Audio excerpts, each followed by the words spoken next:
ತಮಿಳುನಾಡು ರಾಜಕಾರಣ ಅಂದ್ರೇ ಹಾಗೆ. ಅಲ್ಲಿ ಸದಾ ಒಂದಿಲ್ಲೊಂದು ಹೈಡ್ರಾಮಾ ನಡೆಯುತ್ತಲೇ ಇರುತ್ತದೆ. ಮುಂಬರುವ 2026ರ ತಮಿಳುನಾಡು ವಿಧಾನಸಭೆ ಚುನಾವಣೆಗೆ ಈಗಿನಿಂದಲೇ ಭರ್ಜರಿ ಸಿದ್ಧತೆಗಳು ಶುರುವಾಗಿದೆ. ಆಡಳಿತಾರೂಢ ಡಿಎಂಕೆ, ವಿಪಕ್ಷ ಎಐಎಡಿಎಂಕೆ ಮತ್ತು ಬಿಜೆಪಿ ನೇತೃತ್ವದ ಎನ್ಡಿಎ ಮೈತ್ರಿಕೂಟಗಳು ಈಗಿನಿಂದಲೇ ಕಾರ್ಯತಂತ್ರ ರೂಪಿಸುತ್ತಿವೆ. ಆದರೆ ಈ ಬಾರಿಯ ಚುನಾವಣೆಯಲ್ಲಿ ಎಲ್ಲರ ಕಣ್ಣು ನೆಟ್ಟಿರುವುದು ಹೊಸದಾಗಿ ರಾಜಕೀಯ ಪ್ರವೇಶಿಸಿರುವ ದಳಪತಿ ವಿಜಯ್ ಮತ್ತು ಅವರ ತಮಿಳಿಗ ವೆಟ್ರಿ ಕಳಗಂ ಅಂದರೆ ಟಿವಿಕೆ ಪಕ್ಷದ ಮೇಲೆ. ಯುವ ಜನತೆಯ ಭಾರೀ ಬೆಂಬಲ ಹೊಂದಿರುವ ವಿಜಯ್ ಅವರನ್ನು ತಮ್ಮತ್ತ ಸೆಳೆಯಲು ಎನ್ಡಿಎ ಮೈತ್ರಿಕೂಟ ತೆರೆಮರೆಯ ಕಸರತ್ತು ನಡೆಸಿತ್ತು. ಆದರೆ ಇದೀಗ ಈ ಮೈತ್ರಿ ಮಾತುಕತೆಗೆ ದೊಡ್ಡದೊಂದು ಬ್ರೇಕ್ ಬಿದ್ದಿದೆ. ಇದಕ್ಕೆ ಕಾರಣ ಬೇರಾರೂ ಅಲ್ಲ, ತಮಿಳುನಾಡಿನ ಸೂಪರ್ ಸ್ಟಾರ್ ರಜನಿಕಾಂತ್. ಎನ್ಡಿಎ ಮತ್ತು ವಿಜಯ್ ಪಕ್ಷದ ಮೈತ್ರಿಗೂ ರಜನಿಕಾಂತ್ ಅವರಿಗೂ ಏನು ಸಂಬಂಧ? ವಿಜಯ್ ಪಕ್ಷದ ನಾಯಕರ ಒಂದು ಹೇಳಿಕೆ ಇಡೀ ಮೈತ್ರಿ ಲೆಕ್ಕಾಚಾರವನ್ನೇ ಬುಡಮೇಲು ಮಾಡಿದ್ದಾದರೂ ಹೇಗೆ ಎಂದು ಕೇಳ್ತೀರಾ? ಬನ್ನಿ ಹೇಳ್ತೀವಿ. ವಿಜಯ್ಗೆ ಎನ್ಡಿಎ ಆಫರ್, ಡಿಸಿಎಂ ಪಟ್ಟದ ಆಮಿಷ. ಕೇಂದ್ರ ಚುನಾವಣಾ ಆಯೋಗವು ತಮಿಳುನಾಡು ವಿಧಾನಸಭೆ ಚುನಾವಣೆಗೆ ದಿನಾಂಕ ಪ್ರಕಟಿಸಿದೆ. ಏಪ್ರಿಲ್ 23ರಂದು ರಾಜ್ಯದಲ್ಲಿ ಒಂದೇ ಹಂತದಲ್ಲಿ ಮತದಾನ ನಡೆಯಲಿದೆ. ದಿನಾಂಕ ಘೋಷಣೆಯಾಗುತ್ತಿದ್ದಂತೆ ಆಕ್ಟಿವ್ ಆಗಿರುವ ರಾಜಕೀಯ ಪಕ್ಷಗಳು ತಮ್ಮದೇ ಆದ ಕಾರ್ಯತಂತ್ರದೊಂದಿಗೆ ಅಖಾಡಕ್ಕಿಳಿದಿವೆ. ತಮಿಳುನಾಡಿನಲ್ಲಿ ಡಿಎಂಕೆ ವಿರೋಧಿ ಮತಗಳು ಒಡೆದು ಹೋಗಬಾರದು ಎಂಬ ಕಾರಣಕ್ಕೆ ಎಐಎಡಿಎಂಕೆ ಮತ್ತು ಬಿಜೆಪಿ ಒಳಗೊಂಡಿರುವ ಎನ್ಡಿಎ ಮೈತ್ರಿಕೂಟ ವಿಜಯ್ ಅವರನ್ನು ಒಲಿಸಿಕೊಳ್ಳಲು ಭಾರೀ ಪ್ರಯತ್ನ ಪಟ್ಟಿತ್ತು. ವರದಿಗಳ ಪ್ರಕಾರ ವಿಜಯ್ ಅವರ ಪಕ್ಷಕ್ಕೆ ಬರೋಬ್ಬರಿ 80 ವಿಧಾನಸಭಾ ಸ್ಥಾನಗಳು ಮತ್ತು ವಿಜಯ್ಗೆ ಉಪಮುಖ್ಯಮಂತ್ರಿ ಪಟ್ಟವನ್ನು ನೀಡಲು ಎನ್ಡಿಎ ತೆರೆಮರೆಯ ಆಫರ್ ನೀಡಿತ್ತು ಎನ್ನಲಾಗಿದೆ. ಒಂದೆಡೆ ವಿಜಯ್ಗೂ ಕೂಡ ಪ್ರಬಲ ಮೈತ್ರಿಕೂಟದ ಅವಶ್ಯಕತೆ ಇತ್ತು. ಹೀಗಾಗಿ ಮಾತುಕತೆಗಳು ಸುಗಮವಾಗಿ ಸಾಗುತ್ತಿವೆ ಮತ್ತು ಇನ್ನೇನು ವಿಜಯ್ ಎನ್ಡಿಎ ಪಾಳೆಯ ಸೇರಲಿದ್ದಾರೆ ಎಂಬ ಮಾತುಗಳು ರಾಜಕೀಯ ವಲಯದಲ್ಲಿ ಬಲವಾಗಿ ಕೇಳಿಬರುತ್ತಿದ್ದವು. ಆದರೆ ಇದೇ ಹೊತ್ತಿನಲ್ಲಿ ಟಿವಿಕೆ ಪಕ್ಷದ ಪ್ರಧಾನ ಕಾರ್ಯದರ್ಶಿ ಆದವ್ ಅರ್ಜುನ್ ನೀಡಿದ ಒಂದು ಹೇಳಿಕೆ ಇಡೀ ಚಿತ್ರಣವನ್ನೇ ಬದಲಾಯಿಸಿಬಿಟ್ಟಿದೆ. ತಮ್ಮ ನಾಯಕ ವಿಜಯ್ ಅವರನ್ನು ಹೊಗಳುವ ಭರದಲ್ಲಿ ಆದವ್ ಅರ್ಜುನ್ ಅವರು ಸೂಪರ್ ಸ್ಟಾರ್ ರಜನಿಕಾಂತ್ ಅವರನ್ನು ಎಳೆದು ತಂದಿದ್ದು ಈಗ ತಮಿಳುನಾಡಿನಲ್ಲಿ ಭಾರೀ ವಿವಾದದ ಬಿರುಗಾಳಿಯನ್ನೇ ಎಬ್ಬಿಸಿದೆ. ರಜನಿ ಬೆನ್ನಿಗೆ ನಿಂತ ಎನ್ಡಿಎ, ಆದವ್ ಅರ್ಜುನ್ ಹೇಳಿದ್ದೇನು? ಇತ್ತೀಚೆಗೆ ಚೆನ್ನೈನಲ್ಲಿ ನಡೆದ ಪ್ರತಿಭಟನೆಯೊಂದರಲ್ಲಿ ಮಾತನಾಡಿದ್ದ ಟಿವಿಕೆ ನಾಯಕ ಆದವ್ ಅರ್ಜುನ್ ರಜನಿಕಾಂತ್ ಅವರ ರಾಜಕೀಯ ಪ್ರವೇಶದ ವಿಚಾರವನ್ನು ಪ್ರಸ್ತಾಪಿಸಿದ್ದರು. ಸೂಪರ್ ಸ್ಟಾರ್ ರಜನಿಕಾಂತ್ ಅವರು ರಾಜಕೀಯಕ್ಕೆ ಬರಲು ಸಿದ್ಧರಾಗಿದ್ದರು. ಆದರೆ ಡಿಎಂಕೆ ಕುಟುಂಬದ ಬೆದರಿಕೆಗಳಿಗೆ ಮಣಿದು ಅವರು ರಾಜಕೀಯದಿಂದ ಹಿಂದೆ ಸರಿದರು. ಆದರೆ ನಮ್ಮ ನಾಯಕ ವಿಜಯ್ಗೆ ಇಂಥ ಯಾವುದೇ ಬೆದರಿಕೆಗಳನ್ನು ಎದುರಿಸುವ ಎದೆಗಾರಿಕೆ ಇದೆ. ಅವರು ಯಾರಿಗೂ ಹೆದರದೆ ರಾಜಕೀಯಕ್ಕೆ ಬಂದಿದ್ದಾರೆ ಎಂದು ಹೇಳಿದರು. ವಿಜಯ್ ಅವರನ್ನು ಧೈರ್ಯಶಾಲಿ ಎಂದು ಬಿಂಬಿಸಲು ಹೋಗಿ ಆದವ್ ಅರ್ಜುನ್ ಅವರು ರಜನಿಕಾಂತ್ ಅವರನ್ನು ಹೇಡಿ ಎಂಬಂತೆ ಪರೋಕ್ಷವಾಗಿ ಬಿಂಬಿಸಿದ್ದು ಎನ್ಡಿಎ ನಾಯಕರ ಕಣ್ಣು ಕೆಂಪಾಗುವಂತೆ ಮಾಡಿದೆ. ತಮಿಳುನಾಡಿನಲ್ಲಿ ರಜನಿಕಾಂತ್ ಎಂದರೆ ಕೇವಲ ಒಬ್ಬ ನಟನಲ್ಲ, ಕೇವಲ ಒಬ್ಬ ವ್ಯಕ್ತಿಯೂ ಅಲ್ಲ, ಅವರೊಬ್ಬ ಕಲ್ಚರಲ್ ಐಕಾನ್. ಅವರ ಬಗ್ಗೆ ಯಾರೇ ಲಘುವಾಗಿ ಮಾತನಾಡಿದರೂ ಅವರು ಸಂಕಷ್ಟಕ್ಕೆ ಸಿಲುಕುವುದು ಗ್ಯಾರಂಟಿ. ಅಂಥದ್ರಲ್ಲಿ ಟಿವಿಕೆ ನಾಯಕ ಆದವ್ ಅರ್ಜುನ್ ಅವರು ತಲೇವಾ ಬಗ್ಗೆ ಹಗುರವಾಗಿ ಮಾತನಾಡಿದ್ದನ್ನು ಎಐಎಡಿಎಂಕೆ ಮತ್ತು ಬಿಜೆಪಿ ನಾಯಕರು ತೀವ್ರವಾಗಿ ಖಂಡಿಸಿದ್ದಾರೆ. ಎಐಎಡಿಎಂಕೆ ಪ್ರಧಾನ ಕಾರ್ಯದರ್ಶಿ ಎಡಪ್ಪಾಡಿ ಪಳನಿಸ್ವಾಮಿ, ಬಿಜೆಪಿ ರಾಜ್ಯಾಧ್ಯಕ್ಷ ನೈನಾರ್ ನಾಗೇಂದ್ರನ್ ಮತ್ತು ಕೇಂದ್ರ ಸಚಿವ ಎಲ್ ಮುರುಗನ್ ಅವರು ಆದವ್ ಅರ್ಜುನ್ ವಿರುದ್ಧ ಮುಗಿಬಿದ್ದಿದ್ದಾರೆ. ರಜನಿಕಾಂತ್ ಅವರಿಗೆ ಎಂಜಿಆರ್ ಮತ್ತು ಜಯಲಲಿತಾ ಅವರ ಕಾಲದಿಂದಲೂ ಅಪಾರ ಗೌರವವಿದೆ. ಅವರು ತಮ್ಮದೇ ಆದ ಕಾರಣಗಳಿಗಾಗಿ ರಾಜಕೀಯದಿಂದ ದೂರ ಉಳಿದಿದ್ದಾರೆ.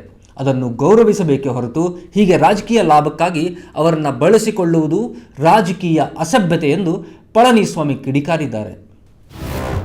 ಕ್ಷಮೆಯಾಚಿಸಲು ಬಿಜೆಪಿ ಪಟ್ಟು, ಮೌನ ವಹಿಸಿದ ದಳಪತಿ ವಿಜಯ್.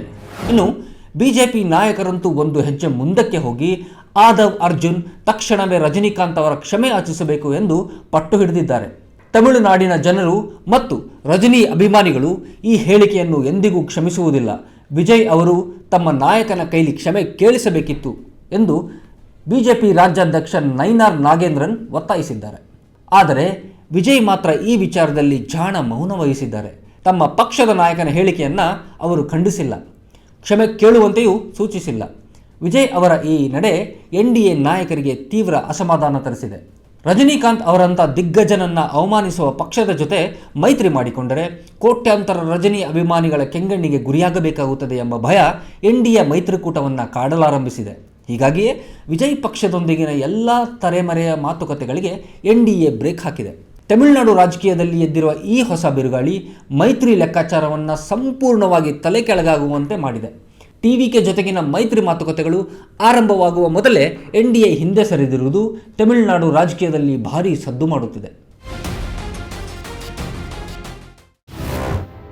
ಒಂಟಿ ಸಲಗದಂತೆ ವಿಜಯ್ ಕಾದಾಟ, ಮೈತ್ರಿ ವದಂತಿ ತಳ್ಳಿ ಹಾಕಿದ ಟಿವಿಕೆ.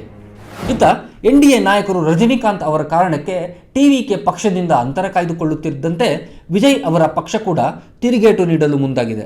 ತಮ್ಮ ಪಕ್ಷ ಯಾವುದೇ ಕಾರಣಕ್ಕೂ ಎನ್ಡಿಎ ಜೊತೆ ಮೈತ್ರಿ ಮಾಡಿಕೊಳ್ಳುವುದಿಲ್ಲ ಎಂದು ಟಿವಿಕೆ ಸ್ಪಷ್ಟಪಡಿಸಿದೆ. ಈ ಕುರಿತು ಮಾತನಾಡಿರುವ ಟಿಎಂಕೆ ಪಕ್ಷದ ಸಂಯೋಜಕ ಕೆಎ ಸೆಂಗೋಟ್ಟಿಯನ್, ವಿಜಯ್ ಅವರು ರಾಜಕೀಯಕ್ಕೆ ಬಂದಿರುವುದು ಉಪಮುಖ್ಯಮಂತ್ರಿ ಆಗಲು ಅಲ್ಲ, ಅವರು ಮುಖ್ಯಮಂತ್ರಿ ಆಗುವ ಗುರಿ ಹೊಂದಿದ್ದಾರೆ. ವಿಜಯ್ ಅವರನ್ನ ಮುಖ್ಯಮಂತ್ರಿ ಅಭ್ಯರ್ಥಿ ಎಂದು ಒಪ್ಪಿಕೊಳ್ಳುವವರ ಜೊತೆ ಮಾತ್ರ ನಮ್ಮ ಮೈತ್ರಿ.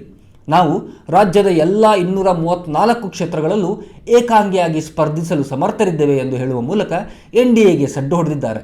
ಇನ್ನು ಎಐಡಿಎಂಕೆ ಉಚ್ಚಾಟಿತ ನಾಯಕಿ ಶಶಿಕಲಾ ಅಥವಾ ಪಿಎಂಕೆ ಜೊತೆಗೂ ಯಾವುದೇ ಮೈತ್ರಿ ಮಾತುಕತೆ ನಡೆದಿಲ್ಲ ಎಂದು ಟಿವಿಕೆ ಪಕ್ಷದ ಜಂಟಿ ಪ್ರಧಾನ ಕಾರ್ಯದರ್ಶಿ ಸಿಟಿಆರ್ ನಿರ್ಮಲ್ ಕುಮಾರ್ ಸ್ಪಷ್ಟಪಡಿಸಿದ್ದಾರೆ. ಇದರಿಂದಾಗಿ 2026ರ ಚುನಾವಣೆಯಲ್ಲಿ ವಿಜಯ್ ಒಂಟಿ ಸಲಗದಂತೆ ಕಣಕ್ಕಿಳಿಯುವುದು ಬಹುತೇಕ ಖಚಿತವಾಗಿದೆ. ಈಗಾಗಲೇ ವಿಜಯ್ ಅವರು 60ಕ್ಕೂ ಹೆಚ್ಚು ಆಕಾಂಕ್ಷಿಗಳ ಸಂದರ್ಶನ ನಡೆಸಿದ್ದು, ಉಳಿದ ಕ್ಷೇತ್ರಗಳಿಗೂ ಅಭ್ಯರ್ಥಿಗಳನ್ನು ಅಂತಿಮಗೊಳಿಸುವ ಕೆಲಸ ಭರದಿಂದ ಸಾಗುತ್ತಿದೆ. ಆದರೆ ರಜನಿಕಾಂತ್ ಕುರಿತು ತಮ್ಮ ಪಕ್ಷದ ನಾಯಕ ಆಕ್ಷೇಪಾರ್ಹ ಹೇಳಿಕೆ ನೀಡಿದರೂ ವಿಜಯ್ ಈ ವಿಚಾರವಾಗಿ ಮೌನ ವಹಿಸಿರುವುದು ಚುನಾವಣೆಯಲ್ಲಿ ಹೇಗೆ ಪರಿಣಾಮ ಬೀರಲಿದೆ ಎಂಬುದನ್ನು ಕಾದು ನೋಡಬೇಕಿದೆ. ವಿಜಯ್ಗೆ ಸಂಕಷ್ಟ ಶುರು, ತಿರುಗಿಬಿದ್ದ ರಜನಿ ಫ್ಯಾನ್ಸ್. ವಿಜಯ್ ಅವರನ್ನು ಧೈರ್ಯಶಾಲಿ ಎಂದು ತೋರಿಸಲು ಹೋಗಿ ಟಿವಿಕೆ ಪಕ್ಷ ಈಗ ದೊಡ್ಡ ಎಡವಟ್ಟು ಮಾಡಿಕೊಂಡಿದೆ.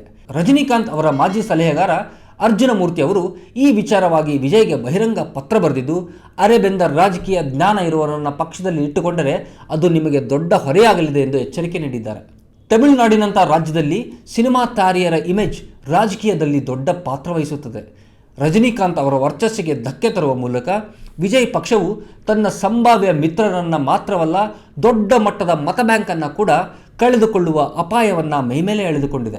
ಆಡಳಿತಾರೂಢ ಡಿಎಂಕೆ ಕೂಡ ಈ ವಿವಾದವನ್ನು ತನಗೆ ಲಾಭದಾಯಕವಾಗಿ ಬಳಸಿಕೊಳ್ಳುತ್ತಿದ್ದು, ರಜನಿಕಾಂತ್ ಅವರು 1996ರಿಂದಲೂ ಡಿಎಂಕೆ ಬೆಂಬಲಿಗರಾಗಿದ್ದು, ಟಿವಿಕೆ ನಾಯಕರು ಸುಳ್ಳು ಹೇಳಿಕೆ ನೀಡುತ್ತಿದ್ದಾರೆ ಎಂದು ವಾಗ್ದಾಳಿ ನಡೆಸಿದೆ. ಚುನಾವಣಾ ಕಣದಲ್ಲಿ ಪೈಪೋಟಿ, ವಿಜಯ್ಗೆ ಕಾದಿದೆ ಅಗ್ನಿ ಪರೀಕ್ಷೆ. ಒಟ್ಟಿನಲ್ಲಿ ತಮಿಳುನಾಡು ರಾಜಕಾರಣದಲ್ಲಿ ಮೈತ್ರಿ ಲೆಕ್ಕಾಚಾರಗಳು ದಿನಕ್ಕೊಂದು ತಿರುವು ಪಡೆಯುತ್ತಿದೆ. ಉಪಮುಖ್ಯಮಂತ್ರಿ ಪಟ್ಟದ ಆಫರ್ನೊಂದಿಗೆ ಶುರುವಾಗಿದ್ದ ಎನ್ಡಿಎ ಮತ್ತು ವಿಜಯ್ ನಡುವಿನ ಮಾತುಕತೆಗಳು ರಜನಿಕಾಂತ್ ಅವರ ವಿಚಾರದಲ್ಲಿ ಮುರಿದು ಬಿದ್ದಿವೆ. ವಿಜಯ್ ಅವರು ಈ ಬಿಕ್ಕಟ್ಟನ್ನು ಹೇಗೆ ನಿಭಾಯಿಸುತ್ತಾರೆ? ರಜನಿ ಅಭಿಮಾನಿಗಳ ಕೋಪವನ್ನು ತಣಿಸಲು ಅವರು ಮುಂದಾಗ್ತಾರಾ, ಅಥವಾ ಏಕಾಂಗಿಯಾಗಿ ಸ್ಪರ್ಧಿಸಿ ಡಿಎಂಕೆ ಮತ್ತು ಎನ್ಡಿಎ ಎರಡಕ್ಕೂ ಶಾಕ್ ನೀಡ್ತಾರಾ ಎಂಬುದನ್ನು ಕಾದು ನೋಡಬೇಕಿದೆ.